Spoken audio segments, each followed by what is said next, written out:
Hello my dear students, welcome to your Master Chem channel. कैसे हैं प्यारे बच्चों? Very good. आज मैं Amla Shankar Yadav Master Chem channel की तरफ से क्लास 10th के बच्चों को metals and non metal chapter से वीडियो लेकर आया हूँ। इसके पहले हमने एक्सट्रैक्शन ऑफ मेटल्स कराया था, वो भी हाईली रिएक्टिव मेटल्स। अब वो एक्सट्रैक्शन कैसे होता था? इलेक्ट्रोलिसिस से। लेकिन आज का जो हम एक्सट्रैक्शन बताएंगे वो मॉडरेटली रिएक्टिव एलिमेंट के बारे में बताएंगे, और इसमें दो वर्ड आते हैं, कैल्सिनेशन और रोस्टिंग। तो प्यारे बच्चों, कैल्सिनेशन जो प्रोसेस होती है वो इन द एब्सेंस ऑफ ऑक्सीजन होती है। मॉलिक्यूल का और जो भी हो उसको इन द एब्सेंस ऑफ ऑक्सीजन उसको हीट करते हैं। लेकिन रोस्टिंग की जो प्रोसेस होती है वह इन द प्रेजेंस ऑफ ऑक्सीजन के प्रेजेंस में करते हैं। तो यही दो है। अब आप देखते हैं कि कहाँ हम कैल्सिनेशन यूज करते हैं, कहाँ हम रोस्टिंग यूज करते हैं, है ना। ये बहुत इंपॉर्टेंट बात बन जाती है 10th के बोर्ड के बच्चों के लिए कि वो कैल्सिनेशन कब यूज करेंगे, कब रोस्टिंग यूज करेंगे, और इसी पर उनके लिए अच्छा खासा क्वेश्चन बोर्ड एग्जाम में आ जाता है। तो देखो प्यारे बच्चों, हाँ तो देखिए प्यारे बच्चों, extraction of moderately reactive metals, माने ये मेटल ना तो बहुत ज़्यादा रिएक्टिव हैं ना तो बहुत कम रिएक्टिव हैं, बहुत ज़्यादा बहुत कम रिएक्टिव के बीच के हैं मॉडरेटली रिएक्टिव मेटल्स हैं। जैसे जिंक है, आयरन है, टिन है, लेड है, ये सब जो है मॉडरेटली रिएक्टिव एलिमेंट्स हैं। और वेरी रिएक्टिव एलिमेंट कौन है? सोडियम है, पोटेशियम है, लिथियम है, जिसका डिस्कशन हमारा हो चुका है प्यारे बच्चों पिछले वीडियो में, और उसका एक्सट्रैक्शन हम इलेक्ट्रोलिसिस से करते थे, वेरी रिएक्टिव एलिमेंट का। लेकिन मॉडरेटली रिएक्टिव एलिमेंट का एक्सट्रैक्शन हम रिडक्शन प्रोसेस से करते हैं, रिडक्शन ऑफ देयर ऑक्साइड्स। लेकिन ऑक्साइड में कैसे कन्वर्ट करेंगे? या तो either bye roasting, either bye calcination. तो अब यहाँ पर कैसे देखते हैं कब कैल्सिनेशन करना पड़ेगा, कब रोस्टिंग करना पड़ेगा। जैसा कि हमने डिस्कशन किया, calcination in the absence of oxygen while roasting is continued in the presence of oxygen. तो चलो प्यारे बच्चों देखते हैं। The moderately reactive metals such as zinc, iron, tin and lead etcetera are placed in the middle of the reactivity series, middle of the reactivity series या electrochemical series. These are extracted by reduction of their oxides. इनके oxide का reduction किया जाएगा, मैंने capital letter में लिख रखा है, इनके ऑक्साइड का रिडक्शन किया जाएगा विद कार्बन, एल्यूमिनियम, सोडियम या कैल्शियम। ज़्यादातर कार्बन यूज किया जाता है, तो कार्बन से रिडक्शन कर दिया जाता है, उनका ऑक्सीजन हटा लेते हैं। एल्यूमिनियम, सोडियम या कैल्शियम हार्डली। तो ये रिएक्टिविटी सीरीज में, या रिएक्टिविटी सीरीज कहिए चाहे इलेक्ट्रोकेमिकल सीरीज कहिए, ये बीच में पढ़ते हैं, मिडिल में पढ़ते हैं। Some of the moderately reactive metals occur in nature as oxides but other occurs in their carbonate, sulphide ores. देखिए ज़्यादातर जो मॉडरेटली रिएक्टिव एलिमेंट्स हैं वे अपने ऑक्साइड के रूप में पाए जाते हैं। कभी कभी कुछ एलिमेंट कार्बोनेट के रूप में पाया जाता है, कुछ एलिमेंट सल्फाइड के रूप में पाया जाता है। तो या तो ऑक्साइड होगा, या तो कार्बोनेट होगा, या तो सल्फाइड। तीन बातें आ गई यहाँ पर। ये जो मॉडरेटली रिएक्टिव एलिमेंट्स हैं, या तो इनका ऑक्साइड मिलेगा, या तो इनका कार्बोनेट मिलेगा, या तो इनका सल्फाइड मिलेगा। अब देखिए यहीं पर आपका मामला समझने का है कि ऑक्साइड है तब क्या करेंगे, कार्बोनेट है तब क्या करेंगे, सल्फाइड है तब क्या करेंगे बच्चों। तो तीन कैटेगरी में पाए जाते हैं ये, या तो अपने ऑक्साइड के रूप में पाए जाएं, या तो अपने कार्बोनेट के रूप में पाए जाएं, या तो अपने सल्फाइड के रूप में पाए जाएं। तो it is easier to obtain metals from their oxides by reducing than from carbonates और sulphides. Before reduction the ores must be converted into metal oxide.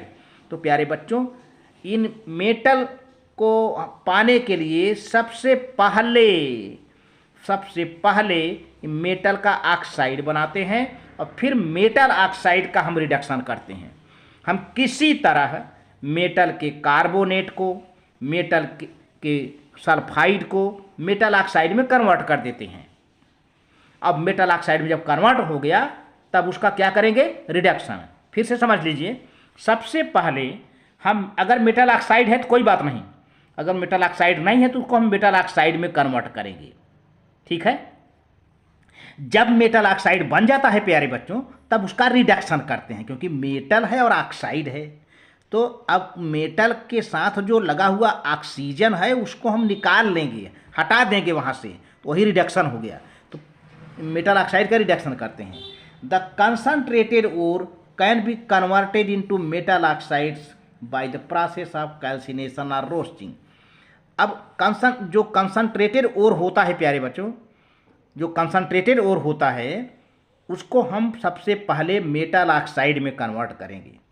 लेकिन मेटल ऑक्साइड में कन्वर्ट करने के लिए दो प्रोसेस यूज की जाती है, यहीं पर समझिए। कंसनट्रेटेड ओर को सबसे पहले किस में कन्वर्ट करेंगे प्यारे बच्चों, मेटल ऑक्साइड में। तो मेटल ऑक्साइड में कन्वर्ट करने के लिए दो प्रोसेस यूज की जाती है, कैल्सिनेशन, रोस्टिंग। लेकिन दोनों साथ साथ नहीं, समझ लो, या तो कैल्सिनेशन यूज करोगे या तो रोस्टिंग यूज करोगे प्यारे बच्चों। तो अब यहाँ पर ये समझ में आ रहा है कि कब आप कैल्सिनेशन यूज करेंगे भाई, कब आप रोस्टिंग यूज करेंगे। तो देखिए, अब कार्बोनेट होगा, a carbonate ore is converted into metal oxide by calcination. Yes, अगर मेटल कार्बोनेट में है तब उसको मेटल ऑक्साइड में बदलने के लिए कौन सा प्रोसेस यूज करोगे, कैल्सिनेशन। लेकिन मेटल सल्फाइड में है तब उसको मेटल ऑक्साइड में बदलना है, तब कौन सा प्रोसेस यूज करोगे, रोस्टिंग। क्लियर बात हुई। आपको मेटल ऑक्साइड में बदलना है तो मेटल ऑक्साइड में बदलने के लिए दो तरीके हैं, कैल्सिनेशन, रोस्टिंग। तो अब कैल्सिनेशन कब यूज करेंगे, जब वो कार्बोनेट में होगा। जब और कार्बोनेट में होगा तब कैल्सिनेशन प्रोसेस यूज करेंगे। अब अगर सल्फाइड में है तब रोस्टिंग प्रोसेस यूज करेंगे। अब चलते हैं, देखते हैं अलग अलग दोनों को। देखो प्यारे बच्चों, यहां पर कैल्सिनेशन है ना। तो कैल्सिनेशन पहले देख लीजिए। The calcination is process in which the carbonate ore is heated strongly in absence of air. ये बड़ी मोटी बात है, absence of air. The calcination is a process in which carbonate ores are heated strongly in the absence of air. Oxygen के absence में heat किया जाता है to convert into metal oxide, metal oxide में कन्वर्ट किया जाता है। अब जैसे जिंक कार्बोनेट है, अगर आपसे पूछा जाए कि जिंक कार्बोनेट है तो इसको जिंक ऑक्साइड में बदलने के लिए कौन सा प्रोसेस यूज करोगे, क्योंकि कार्बोनेट है तो कैल्सिनेशन। अगर जिंक सल्फाइड है तब इसको मेटल ऑक्साइड में बदलने के लिए क्या करोगे, रोस्टिंग। तो सल्फाइड वाले को ऑक्साइड में बदलने के लिए रोस्टिंग, कार्बोनेट वाले को ऑक्साइड में बदलने के लिए कैल्सिनेशन। तो जिंक कार्बोनेट, कैल्सिनेशन, यानी केवल हीट किया जाएगा यहाँ पर प्यारे बच्चों। जब हीट किया जाएगा तो जिंक ऑक्साइड बन जाएगा, कार्बन डाइऑक्साइड निकल जाएगा गैस के रूप में, कार्बन डाइऑक्साइड निकल जाएगा गैस के रूप में। तो जिंक कार्बोनेट है, इसको कहते हैं कैलामाइन ओर, और इसको खूब हीट किया और इन द अब्सेंस ऑफ एयर या अब्सेंस ऑफ ऑक्सीजन तो जिंक ऑक्साइड बन गया। देखिए मेटल ऑक्साइड बन गया ना, और कार्बन डाइऑक्साइड निकल गया। Very good. अच्छा, अब रोस्टिंग कब इस्तेमाल करेंगे, सल्फाइड होगा तब। इसको लर्न कर लीजिए। The roasting is process in which sulphide ores are strongly heated in the presence of air oxygen to convert it into metal oxide. हो गई बात ना। तो in the presence of air होगा तो रोस्टिंग। अब किसका रोस्टिंग कराते हैं, सल्फाइड का। The roasting is a process in which sulfide ores is strongly heated in the presence of air oxygen to convert into metal oxide। जैसे ZnS है, zinc sulphide इसको जिंक ब्लेंड कहते हैं, जिंक कार्बोनेट को calamine कहते हैं, ZnS को zinc sulphide या जिंक ब्लेंड कहते हैं। अब देखो यहाँ 3O2 है प्यारे बच्चों, यहाँ रोस्टिंग लिखा गया है। अब खूब गर्म करेंगे, खूब हीट करेंगे, हीटिंग दोनों में है, लेकिन वहाँ ऑक्सीजन नहीं है, यहाँ ऑक्सीजन है। तो अब क्या बन जाएगा, जिंक ऑक्साइड बन जाएगा, सल्फर डाइऑक्साइड निकल गया। इसमें ये रोस्टिंग में सल्फर डाइऑक्साइड और कैल्सिनेशन में कार्बन डाइऑक्साइड निकल गया। इस तरह से ये बन गए, दोनों ऑक्साइड हो गया। तो the metal oxides obtained by calcination or roasting ores are converted into free metals by reducing agents by carbon, aluminium, sodium. अब इसी का हम रिडक्शन कर देंगे तो हमको मेटल मिल जाएगा, जिसका हम अगले वीडियो में डिस्कशन करेंगे। मेटल ऑक्साइड तो मिल गया, क्योंकि हमारा मेन मकसद होता है मेटल ऑक्साइड बनाना। क्यों मेटल ऑक्साइड बनाया जाता है? क्योंकि मेटल ऑक्साइड का ही रिडक्शन कराया जाता है। रिडक्शन तब तक नहीं हो पाएगा जब तक कि मेटल ऑक्साइड ना बन जाए। तो मेटल ऑक्साइड बनाने के प्यारे बच्चों 2 प्रोसेस इस्तेमाल करना पड़ता है, कैल्सिनेशन और रोस्टिंग। तो अब कैल्सिनेशन कहाँ होगा? जब कार्बोनेट होगा। अब कैल्सिनेशन कैसे होता है? इन the absence of air, in the absence of oxygen. और रोस्टिंग कब होगा? जब सल्फाइड होगा। सल्फाइड कैसे होता है? इन द प्रेजेंस ऑफ, सल्फाइड को हम ऑक्साइड में कैसे बदलते हैं? इन the presence of oxygen, roasting में। और तब जिंक ऑक्साइड बन जाएगा और सल्फर डाइऑक्साइड निकल जाएगा।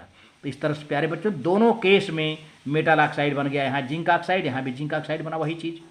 लेकिन यहाँ पर जिंक कार्बोनेट था तो कैल्सिनेशन करा दिया, जिंक ऑक्साइड बन गया। यहाँ जिंक सल्फाइड है तो रोस्टिंग करा दिया, जिंक ऑक्साइड बन गया। तो इस तरह से प्यारे बच्चों अब इसका हम रिडक्शन अगले वीडियो में करेंगे। ये वीडियो अच्छा लगे तो लाइक करके सब्सक्राइब कर देना, शेयर करना। थैंक यू वेरी मच प्यारे बच्चों।